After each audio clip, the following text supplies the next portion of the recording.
বন্ধুগণ, আমরা এই শীতকালের একটা সুন্দর মাংসের রেসিপি নিয়ে এসেছি, ধনিয়া চিকেন। আজকে চিকেনটাকে আমরা ধুয়ে পরিষ্কার করে ম্যারিনেট করে রাখলাম। একটু দই, পেঁয়াজ, রসুন, আদা, লঙ্কা সব দিয়ে আমরা একটা ম্যারিনেট করে রাখলাম। এবার তার জন্য এবার রান্নাটা করব। রান্নাতে লাগছে তোমার ধনিয়া বাটা আর পেঁয়াজ, রসুন, আদা, লঙ্কার পেস্ট, টমেটো কুচি আর অল্প প্রথমে দেবো একটু অল্প পেঁয়াজ কুচি।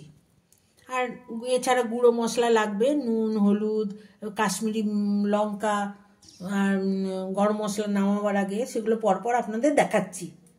এবার আমরা কড়াইটা গরম করলাম, গরম করে সরষের তেল দিলাম। এবার তার মধ্যে আমরা তেজপাতা দিয়ে দিচ্ছি।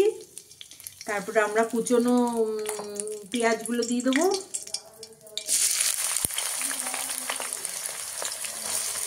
কুচনো পেঁয়াজগুলো দিয়ে একটু ভাজা ভাজা হলে একটু নুন দেবো, তাহলে কি পেঁয়াজটা খুব সুন্দর গলবে। আর একটু চিনি দেবো যাতে কালারটা ভালো হয়।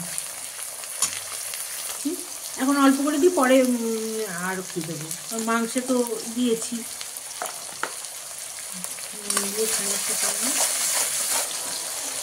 একটু নুন দিয়ে ভালো ভাজা ভাজা হলো। এবার একটু চিনি দিয়ে দিলাম একটু ব্যালেন্সের জন্য, আর কালারটাও ভালো আসবে।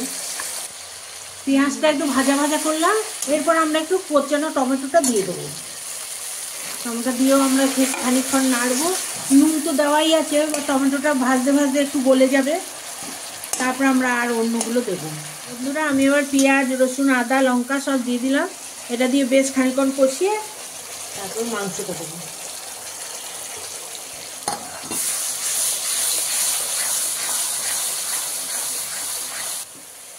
বন্ধুরা, এরকম নেড়ে নেড়ে দেখলাম কাঁচা গন্ধটা চলে গেল। আমরা এবার গুঁড়ো মশলা কিছু দিয়ে দেবো। একটু জিরে দিলাম, একটু হলুদ দিলাম, একটু লাল লঙ্কা দিলাম,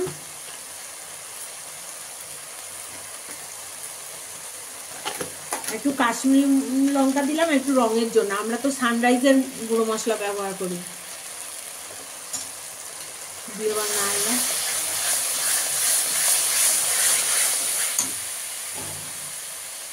একটু যেন না পুড়ে যায়, তাই একটু জল দিয়ে দিলাম। দিয়ে আমরা একটু মশলাটাকে ভালো করে কষিয়ে নিচ্ছি।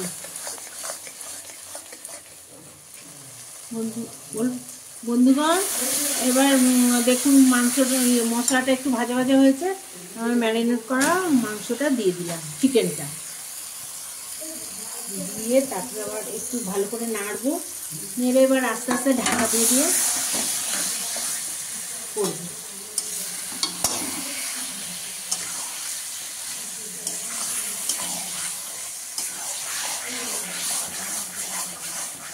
দেখুন খুব সুন্দর কালার এসছে কিন্তু।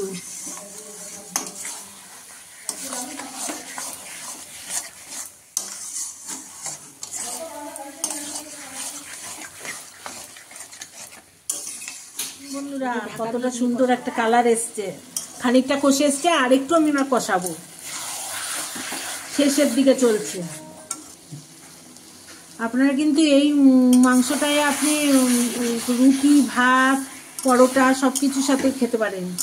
আজকে যেহেতু আমি ধনিয়া চিকেন বানাচ্ছি শীতের, তাই আমি কষানো হয়ে গেলে ধনেটা কখন দেবো, ধনে পাতাটা বাটা, সেটা আপনারা দেখতে থাকুন। বন্ধুরা, মাংসটা পুরো মোটামুটি হয়ে গেছে, পুরোটাই কষানোও হয়ে গেছে। আমরা এবার ধনে পাতা বাটাটা দেবো। ধনে পাতা বাটাটা দিয়ে আমরা একটু নেড়ে চেড়ে, আর কিন্তু ঢাকবো না, ঢাকলে কিন্তু ধনে পাতার রং চলে যাবে। এরকমই রেখে দেবো ঢাকা ছাড়া। আর একটু টানিয়ে নেবো, তা আমাদের রান্না কমপ্লিট হয়ে যাবে।